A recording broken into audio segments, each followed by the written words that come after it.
Alrighty then. As I said, I was going to do a follow-up to my first video on the 5-core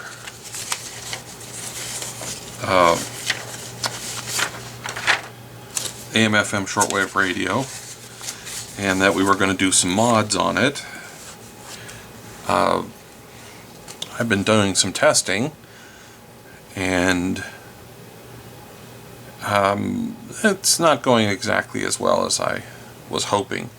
I've desoldered the positive and negative and the antenna connector so I could get this thing out and work on it. And helpfully, the first thing I wanted to do was see about getting the tuning indicator to work. And helpfully there is a hole in the circuit board with a trace that goes to pin 20 of this chip. And I'll show you a picture of that here.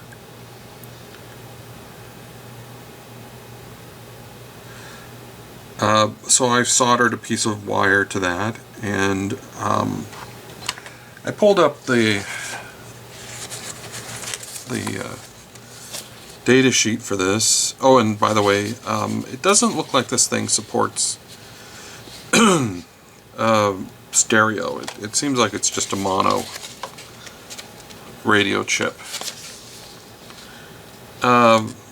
It definitely talks about the tuning LED driver, and there are two different versions of this chip, the BM and the BS, and this one I have is a BS. And according to this, pin 20 is where the tuning meter goes, and they helpfully supplied a circuit showing a tuning meter, or an LED tuning meter. And basically the way it works is you have an LED, goes through a resistor. That resistor goes to pin 20. The negative side of the LED is effectively connected to the meter connection, and then the positive just goes to the battery. For some reason they have a bypass resistor here, and I'm not sure exactly why. There's no rating for that, and there's no information in here as to what that's for. I'm not entirely sure. I think it might be that it's a current limiting resistor for the voltage, so that you could put, like, say 6 volts to this thing, and then it would be powered through this capacitor, maybe? I don't know, because I've looked up several schematic for this radio, or circuits similar to this that people have actually built, and none of them do this. Here's one I found, and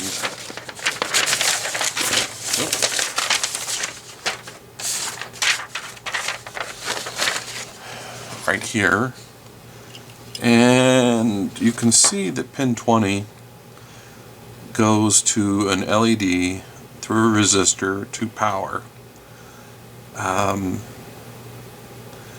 And I found a couple other schematics for this where the LED is connected to pin 20, and then just there's no resistor, and it just goes straight to the plus voltage of the battery. And for whatever reason, this chip, it just doesn't seem to work.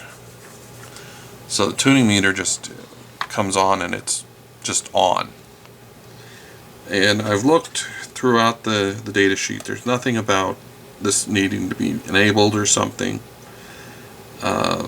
So what I will probably end up doing is I will just use this pin as like a power LED. And if it decides to suddenly start working, okay, whatever. Some other weird things about this radio is that they have switched the negative side of the voltage. And I'm not, I mean, that's fine. It just seems like a kind of a weird thing to do. Just want to make sure that I'm correct in that.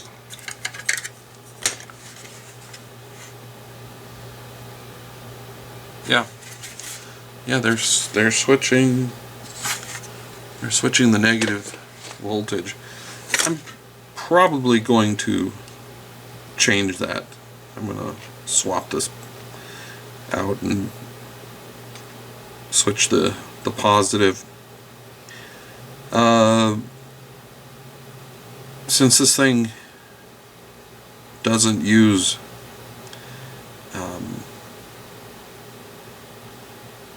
doesn't have stereo, I'm just going to install a 3.5 millimeter jack in the radio and just take the output from this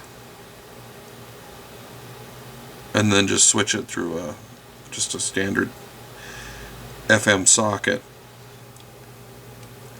and we'll just go from there. So let me oh, and the other thing I'm going to be doing is I'm going to install a little buck converter in this thing so that you can input voltages up to, you know, like 12 volts or even more, and, you know, power this from something more than just 2 AA batteries. So let me get all that stuff sorted out, and we'll get back.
Alright, so I was filming this as I tried to work on it, but I ran into a bunch of issues and it just was near impossible to do this while and get it all on the camera. So I'll just explain what I've done so far.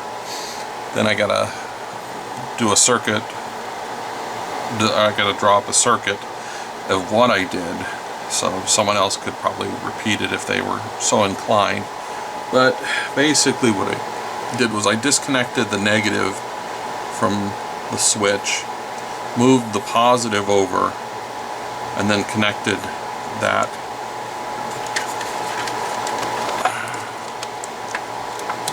to the battery.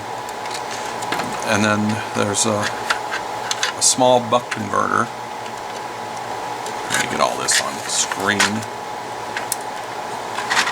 And a DC or AC adapter socket. And the wiring of this thing is complicated, but basically what it does. Alright, good morning. This is the follow-up video to my first video, which unfortunately won't get released until after V Westlife and Shango got their videos out of the inside. I mean, my other video will have been released, and then this one will be a week behind it. But I initially started filming the video of me doing the modifications for this radio. I may show that some of that in here, but because of the small area I was working in and the annoyance of trying to, you know, work around the way this radio was designed, I didn't film the entire thing. One of the first things that I want to do is I got to put up a schematic here of what I did with connecting from the radio, and then you can install it connects the little buck converter. And then the other schematic is for installing a earphone, a mono earphone adapter, just disconnecting the battery. I'm sorry, disconnecting the speaker, running that through the earphone connector, which disconnects the speaker when you plug in an earphone, and then it goes runs the sound through your headset or earphone.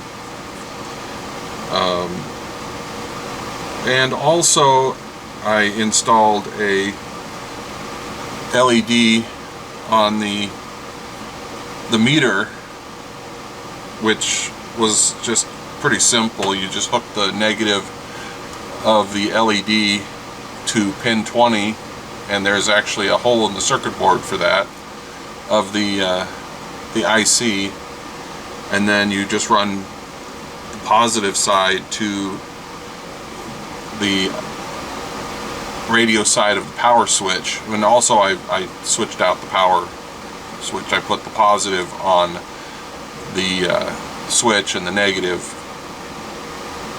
I did not put on the switch. So let's look inside this thing again. You can see the mess of wiring that I did.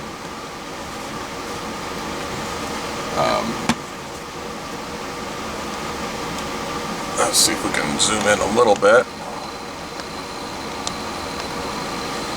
So you can see I've got the AC adapter connector socket, which runs to this little buck converter. There is, and then one line runs to the negative side of the battery. There's these nice little channels that you could run the wires through, and then I hot glued those in place so that they're a little bit out of the way. And then I hot glued the buck converter in place. And you can see that the positive from the battery is now going through the switch. The negative, which is, I believe, this green wire, now goes over to the buck converter. And the negative rail in the buck converter is how it gets power from the batteries. Just understand that it works.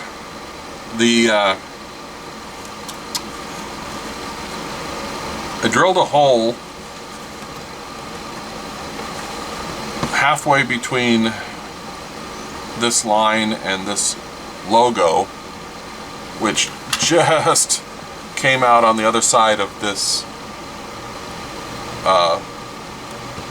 standoff, and I put a little tiny LED in there. I didn't even put a resistor on the LED because if I was reading correctly, the output voltage with 3 volts into this chip, the output voltage to the LED is 1.6 volts, which there's no need for a resistor.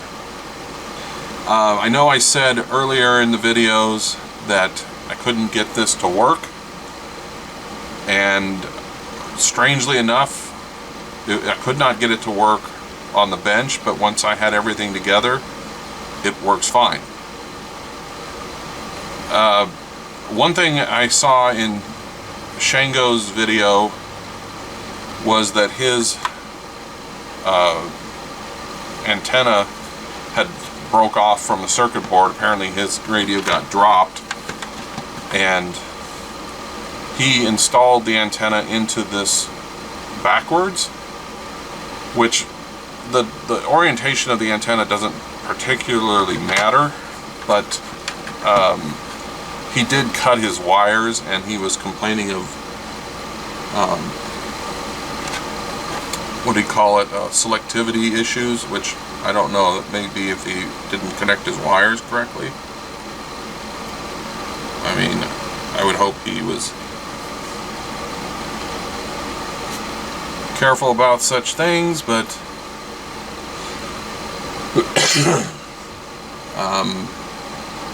anyways, I have not noticed any problems with selectivity in my radio. I do know that this thing has AFC, which means that it will try to lock on to a station, and if there are 2 very strong stations, I don't know how well that it works with that. So let me put this thing back together.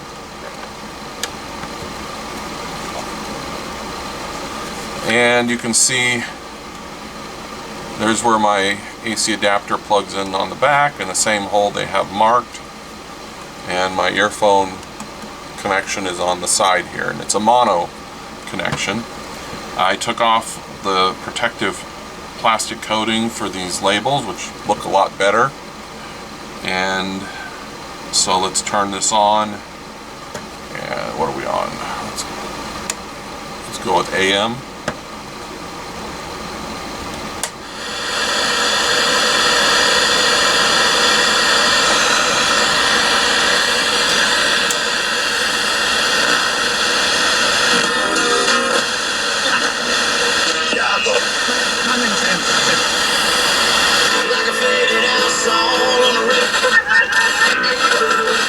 Short conversations. So who's this, Bud?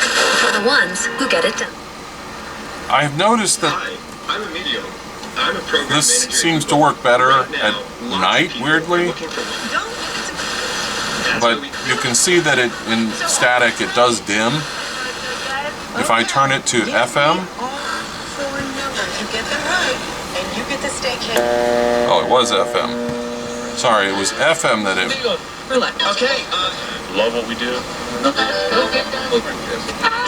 2 under. So it works better on FM I think that's the biggest thing. I mean, to be able to go and close off how I did when things. tuning.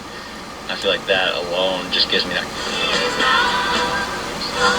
Even keep you free of cross-acres. 3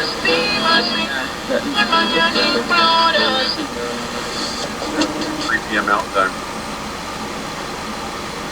Yep, that's exactly right, Brian.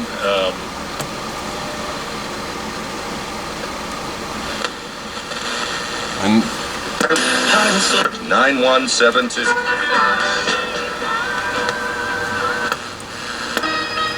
Ladies and gentlemen, today's. this radio is kind of weird. One minute it acts like the tuning thing doesn't work, and then the next minute it's fine. Let's see who comes out on top. So we're back on AM.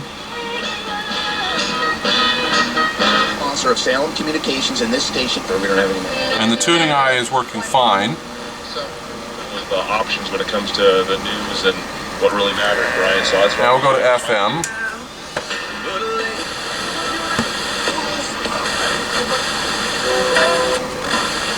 Okay, so it's FM that it doesn't work the best. We'll go to shortwave.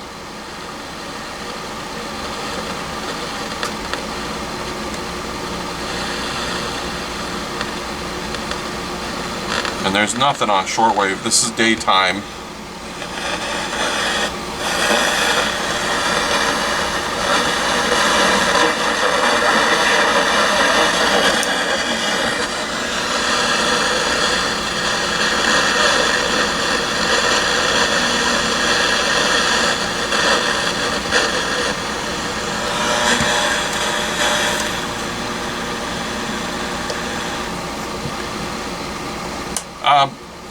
So let's see. I did test it last night on the shortwave reception. I waited till after dark, and I was able to pick up WWV on 5 megahertz. It was very bad reception. Faded in and out, and I don't know how much of that was propagation or whatever might have been affecting the signal. I did pick up one of those weirdo preachers, and I did actually pick up some sideband on 40 millimeter or 40 meter 7 megahertz. But of course this thing doesn't have can't pick up sideband, so you know. I think one of the problems this radio has is that on shortwave it uses the same AM bandwidth, and so it also, if there's any kind of AM signal, you put the antenna up and it seems like it just, the AM radio stations locally just swamp it. So I don't know if it's too wide of a bandwidth on shortwave. It doesn't have any filtering to block the AM band. I did try some AM DXing, and that was, I don't know, I couldn't get it. You would expect that it was sensitive, but it was 2 hours after sunset, and I didn't pick up anything that any radio stations. The only problem is, even if I did, nobody apparently gives out their radio call signs anymore, so you know, don't want to sit there for an hour waiting for someone to give a call sign on a signal only to find out it's local. So the best I could tell, I didn't pick up anything that was DX. Also, I noticed that I think the upper end of the AM band, it does not go high all the way up to 1620 or 1700. It seems to stop at about 1600. There is a, or was, I don't know if it's still there, there was a low power AM transmitter at the airport, which, if a radio is even remotely good at picking up AM signals, it will pick up that station, and I didn't pick it up, but it could be that it's just no longer there. It did pick up there's an AM station that plays oldies on 1440 here, and during the day it's a full power station. I don't know how many watts, but then at night when the sun goes down it drops to 50 watts, and I was picking that up no problem. In fact, I wasn't even sure if they had switched to low power. So anyways, oh, one other thing, these handles are just held in with plastic pins that if you pull on this, they'll just come out, and there's nothing to secure them in place. This is just press fit in there. So once again,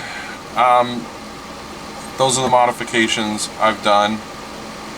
I'm sure you could do some other modifications to this thing, but that's more than I wanted to do. Anyways, that's it. Thanks for watching.